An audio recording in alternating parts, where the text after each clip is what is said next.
Daai vriend van my, wat boer in die Karoo, het beslis nie gejok toe hy gepraat het van dagprodukte se kwaliteit nie. Dis ongelooflik. Ek het vandag 'n stuk biltong geproe en dis regtig baie lekker. Ek gaan dit voor julle proe dat julle kan sien.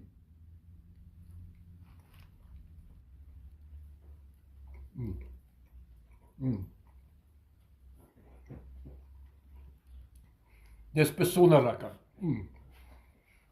Ek is nie gewoonlik mal oor vet nie, maar hierdie, baie lekker. En ook hulle wors is beeswors met wagyu vet in.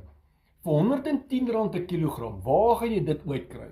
500 gaan gekoop vir R55. Onwewe tyd, soos ek altyd sê. Dit proe dit.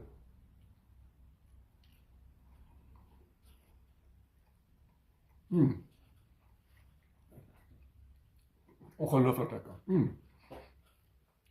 As jy vir al twee die produkte 8.4 uit 10 gee. Dis die moeite werd om dit te gaan besoek, is regtig goed. Okay, tot volgende keer. Lief julle almal.